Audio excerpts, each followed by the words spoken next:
So the semifinals have arrived, and in this one we got a Team Pena versus Team Pena matchup right off the bat. Like I said in the last episode, Team Pena ended up winning the quarterfinals 5-3. So that means that two of the heavyweights in Team Pena were going to have to fight each other, and those two were Zach Pauga and Jordan Heiderman.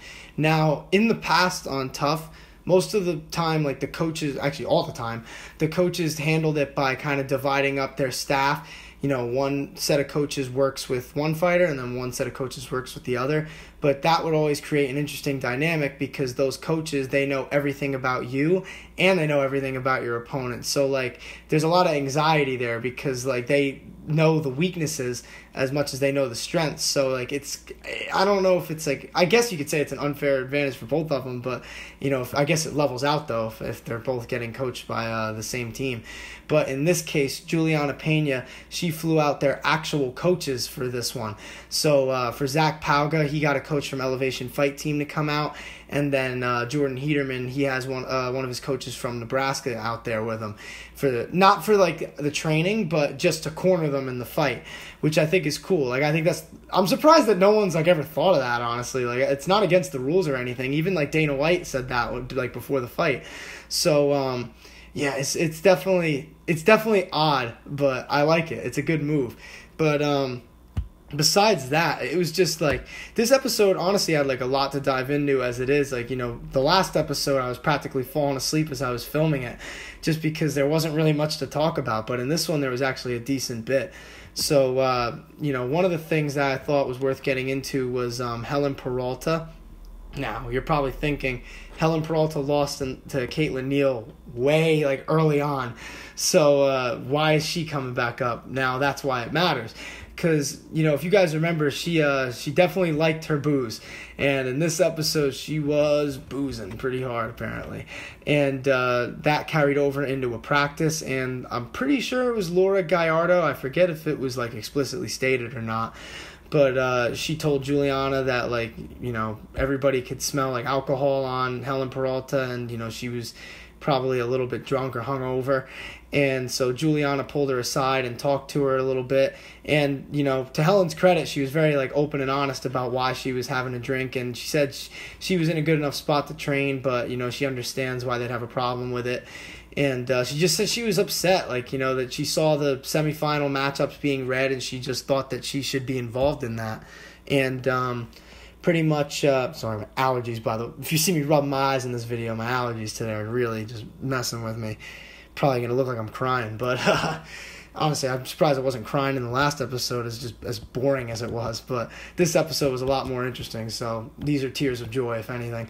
But back to Helen Peralta. She was, you know, she was very open about it, and even at the house, though, she was a little bit upset that she was, I guess, exposed for that to Juliana, and she went up to Laura Gallardo about it, and she kind of, I wouldn't even call it like an altercation, because like I don't think she was really trying to like fight or anything like that, but it was weird. Like, she kind of just came up to her and was like, you know, what the fuck, like, why would you tell on me like that? Like, we're not like kids, you know, like, I'm out of the competition, I can't have a drink. And Laura kind of just said she didn't feel comfortable training with someone who had been drinking just because her own health could be on the line as well as her teammates. And she was just kind of trying to, like, say how even though, like, it's an individual sport, right now, like, they're all teammates. So they got to look out for each other's best interests and not, you know, harm each other in training. And, you know, Hannah Guy and Muhammad Usman, also obviously of Team Pena, they were talking to her too, and they were saying they don't want to see her, you know, like, mess herself up or hurt any of her teammates. And again, like, to Helen's credit, she handled it very maturely. You know, she apologized. She said she didn't mean to, like, do any of that. She was just she just was really upset that she didn't make the semifinals. And, you know, her fight with Caitlin Neal was a close fight, if you guys remember. I think the way to handle that would have just been to pull the trigger more. But obviously she couldn't get that done.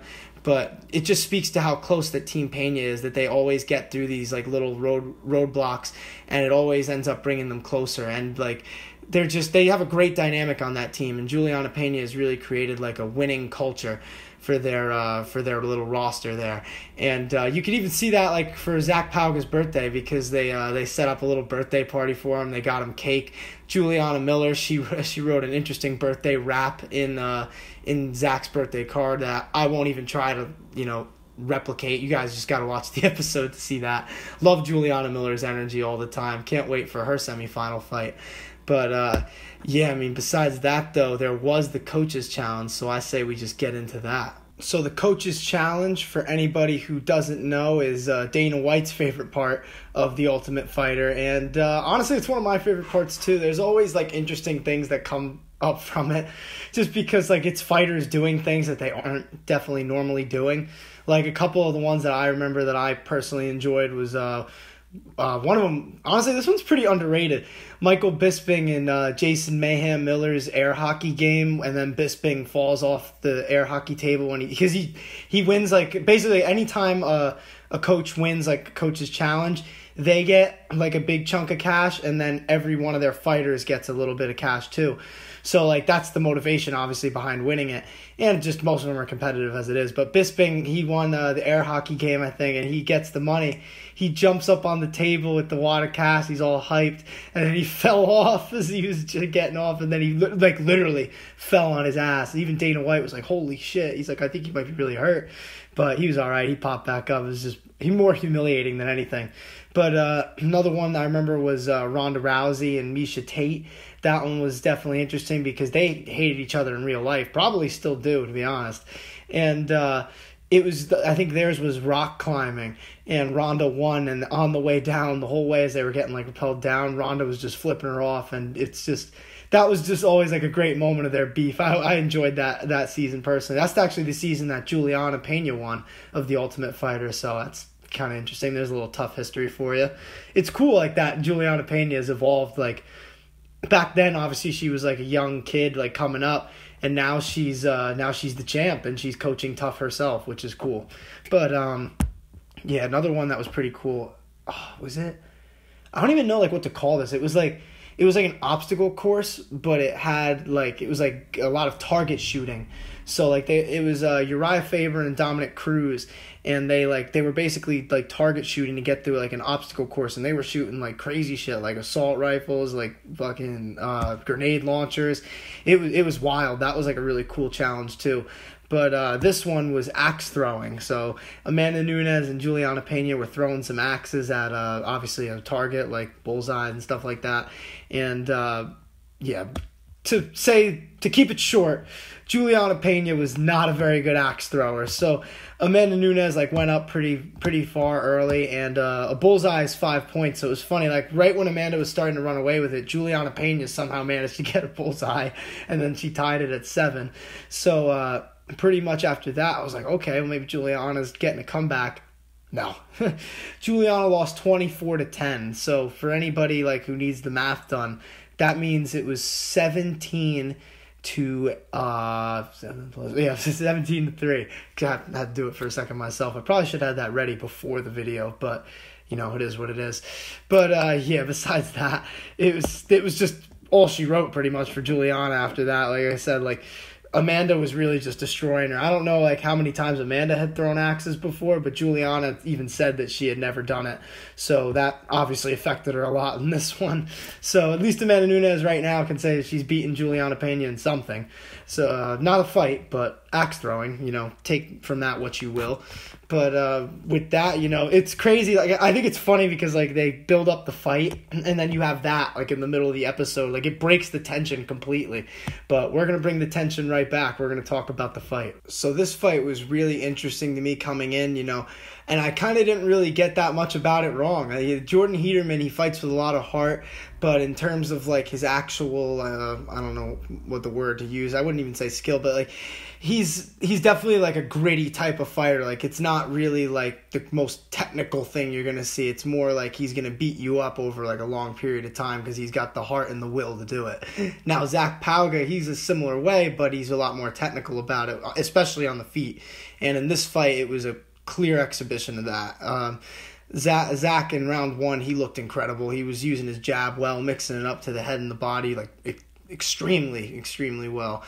And it was just confusing Jordan in there. Clearly, like his hands were really never in the right spot. He was getting hit a lot, and he was swinging at air when he was trying to hit Zach most of the time. Zach was mixing it up well to the head and the body in general, and the feints were really doing a lot to draw movements out of Jordan, and that was obviously the case in round two as well, which didn't last very long because Zach pretty much, he feinted a jab and then got Jordan to bite on it and put his guard more towards like the middle of like his face, and then pretty much all Zach had to do was just get a nice left hook around that, which he did, and that was all she wrote for Jordan. He fell and he got knocked out on the ground pretty much, not out cold, but like TKO.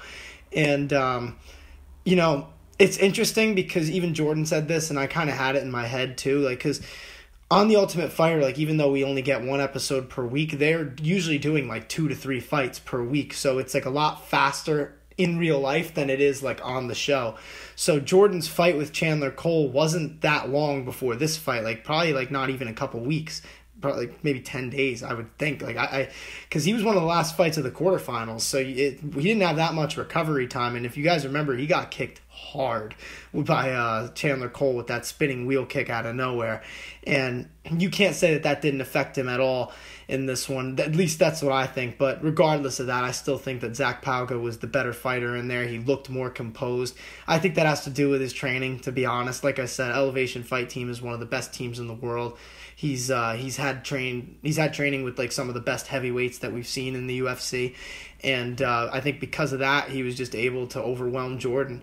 And I think a lot of it was technique. I mean, like, Jordan was swinging haymakers at him, and he was trying to hit him with jabs here and there, but it really wasn't doing much. I think he could have grappled more, if anything, but I think Zach Pauga would have been fine in terms of takedown defense. Like I said, he trains with Curtis Blades, who's literally statistically like the best wrestler in UFC heavyweight history.